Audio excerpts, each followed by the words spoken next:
एक मोठी बातमी समोर येते। शेतकऱ्यांसाठी नोंदणीकृत धान उत्पादक शेतकऱ्यांना आता प्रति हेक्टर 20,000 रुपये बोनस देणार असल्याची घोषणा मुख्यमंत्री देवेंद्र फडणवीसांनी केली आहे। खरीप हंगामामध्ये 2024 आणि 25 मध्ये किमान आधारभूत खरेदी योजनेअंतर्गत नोंदणीकृत शेतकऱ्यांना आता धान उत्पादनासाठी प्रति हेक्टर 20,000 रुपये मिळणार आहेत। प्रोत्साहनपर बोनस देण्याचा निर्णय घेतल्याची माहिती फडणवीसांनी यावेळी दिली आहे। त्यामुळे आता शेतकऱ्यांसाठी मोठी आनंदाची बातमी ठरणार आहे।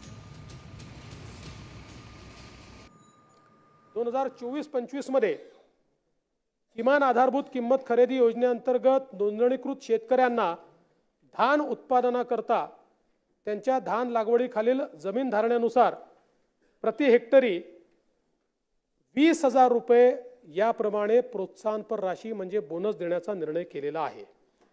मागच्या वर्षी 20,000 दिला होता, याही वर्षी आम्ही 20,000 रुपये बोनस हा धानाच्या शेतकऱ्यांना देतो आहोत। आपल्याला कल्पना आहे की खरीप पणन हंगाम 2024-25 मध्ये किमान आधारभूत किंमत खरेदी योजनेअंतर्गत नोंदणीकृत शेतकऱ्यांना धान उत्पादनाकरता त्यांच्या धान लागवडीखालील जमीन धारण्यानुसार प्रति हेक्टरी 20,000 रुपये याप्रमाणे प्रोत्साहनपर राशी म्हणजे बोनस देण्याचा निर्णय केलेला आहे। मागच्या वर्षी 20,000 दिला होता, याही वर्षी आम्ही 20,000 रुपये बोनस हा धानाच्या शेतकऱ्यांना देतो आहोत। मागच्या वेळेस जसा दिला हेक्टरीच दिला आपण, हेक्टरी नानाभाऊ मागच्याच तुम्ही आम्हीच मिळून ठरवलं होतं की व्यापाऱ्यांना जातं म्हणून हेक्टरी करा, तेव्हापासून हेक्टरीच देतोय आपण।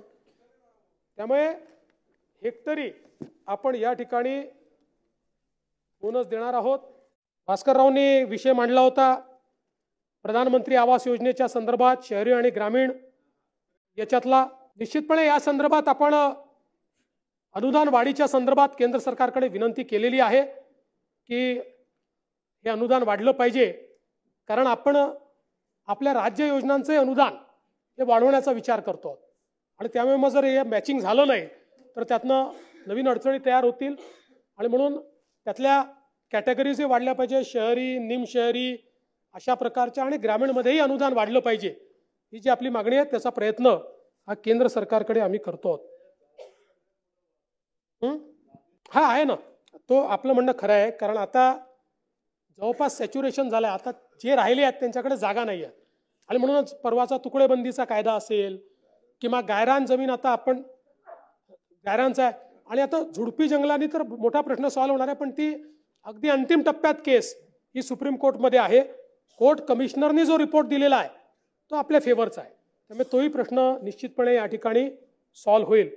वो मिल जाएगा उस दिए से पूछना मेरा पता मिल जाएगा।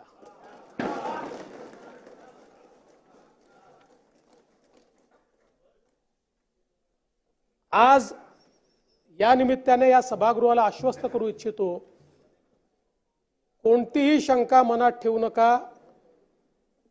जी जी आश्वासनं आम्ही दिलेली आहेत, ज्या ज्या योजना आम्ही सुरू केलेल्या आहेत, एकही योजना आम्ही बंद होऊ देणार नाही।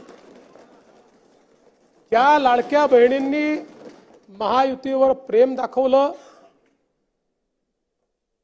हे अधिवेशन संपल्याबरोबर डिसेंबर महिन्याचा हप्ता त्यांच्या खात्यामध्ये आम्ही टाकतो आणि काहीच बदल नाही। नाना, मी या ठिकाणी स्पष्ट करू इच्छितो, कुठलेही नवीन निकष नाहीत, आता तर सगळ्यांनाच टाकतो, पण ॲपरंटली असं लक्षात येत आहे की काहींनी 4-4 खाती उघडलेली आहेत। जसं समाजामध्ये चांगल्या प्रवृत्ती असतात त्याच्या काही वाईट प्रवृत्ती असतात।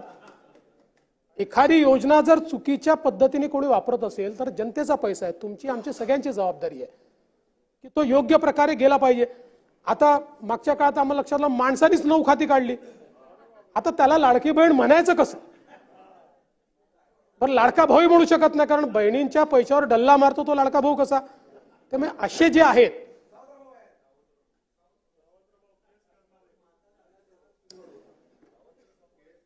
त्यामुळे शेतकऱ्यांच्या संदर्भात आम्ही दिलेली आश्वासनं असतील, युवांच्या संदर्भात दिलेली आश्वासनं असतील, ज्येष्ठांच्या संदर्भात दिलेली आश्वासनं असतील, समाजातल्या वंचितांच्या संदर्भात दिलेली आश्वासनं असतील, ही सर्व आश्वासनं या ठिकाणी आम्ही पूर्ण करणारच आहोत. आमचे मित्र भास्करराव या ठिकाणी नाही, पण माझे सरकार याच्यावरच त्यांना परवा आक्षेप होता. आता तसे फार हुशार आहेत ते, इतके वर्ष त्यांनी राज्यपालांचं भाषण देखील ऐकलेलं आहे. कदाचित शाळेत असताना नागरिकशास्त्राला दांडी मारत असतील ते, पण शासन जे चालतं हे मुख्यमंत्र्याच्या नावाने चालत नाही, शासन राज्यपालाच्या नावाने चालतं आणि म्हणून ते माझं सरकार असतं. म्हणून राज्यपालांनी माझं सरकार म्हटलेलं आहे. तथापि माझे मित्र भास्करराव नसल्यामुळे मी त्याच्यावर जास्त या ठिकाणी बोलणार नाही. खरं म्हणजे हे जे